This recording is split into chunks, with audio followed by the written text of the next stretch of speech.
आज हम स्टार्ट कर रहे हैं डिज़ाइन टैब से। डिज़ाइन टैब में आप देखेंगे डिज़ाइन, दैट मीन्स आप अपने इस स्लाइड का बैकग्राउंड सेट कर सकते हैं। बैकग्राउंड आप कई तरह से सेट कर सकते हैं, जैसे आप टेक्सचर, पैटर्न, पिक्चर वगैरह अलग अलग तरीके से।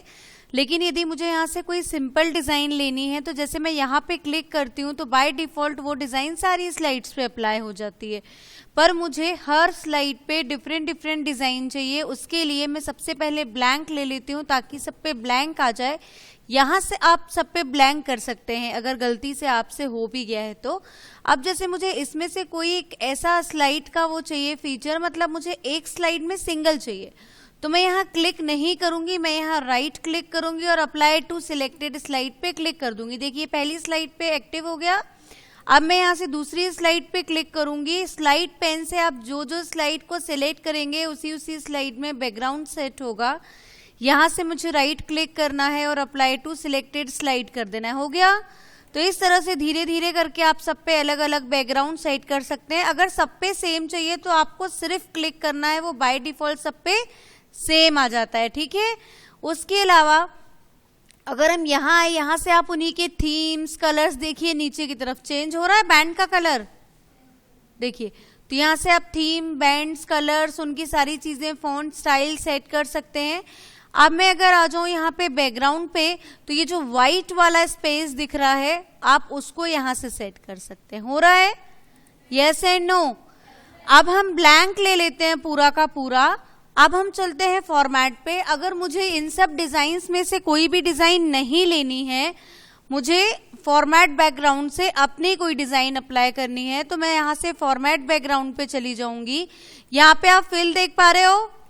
अगर मैं सॉलिड फिल पे क्लिक करती हूँ तो यहाँ से आप प्लेन कलर फिल कर सकते हो, ये ग्रेडियंट फिल कर सकते हो। सॉलिड फिल से प्लेन कलर आ जाएगा, देखिए इस तरह से आ गया। फिर ये टेक्सचर है, टेक्सचर से बहुत सारे टेक्सचर्स, यहाँ पे ये मार्बल और उसके फॉर्म दिए हुए हैं, ये आप पहले भी हर क्लास में पढ़ चुके हो, है ना। यहाँ से आप डिफरेंट ये ले सकते हो। इनके टेक्सचर, स्टाइल, पॉइंट, इंचेस, सब कुछ आप यहाँ से सेट कर सकते हो। आपको कम ज्यादा चाहिए, अप्लाई टू ऑल करोगे तो सारी स्लाइड्स पे अप्लाई हो जाएगा। अप्लाई टू ऑल नहीं करोगे, क्लोज करोगे तो केवल एक स्लाइड पे अप्लाई होगा। यहाँ पे और भी उससे रिलेटेड लाइन और प्रीसेट और ये फीचर्स दिए हुए हैं, आप सारे यूज कर सकते हैं बैकग्राउंड के लिए। अब मैं नेक्स्ट आती हूँ। यहाँ पे आप देख पा रहे हो ये क्या लिखा है?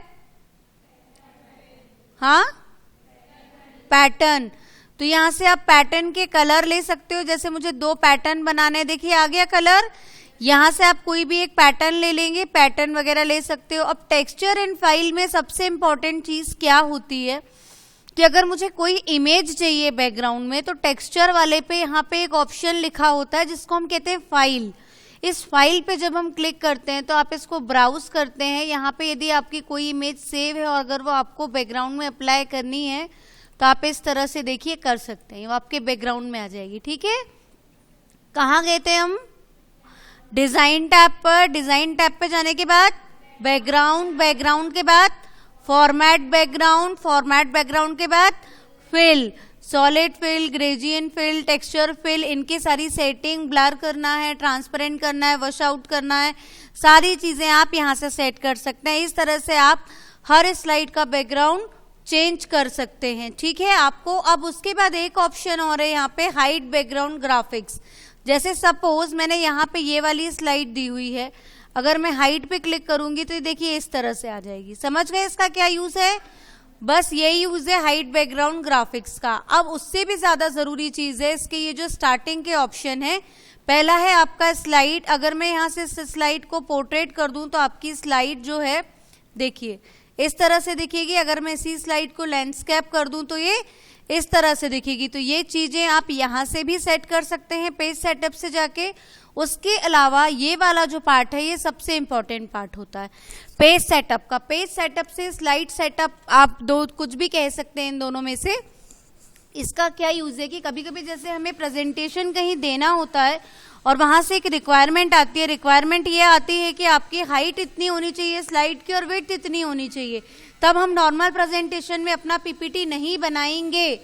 उस कंडीशन में हम रिक्वायरमेंट के अकॉर्डिंग यहाँ से हाइट और विड्थ को सेट करेंगे, ओके करेंगे, उसके बाद ही हम अपना पीपीटी बनाना स्टार्ट करेंगे। समझ गए?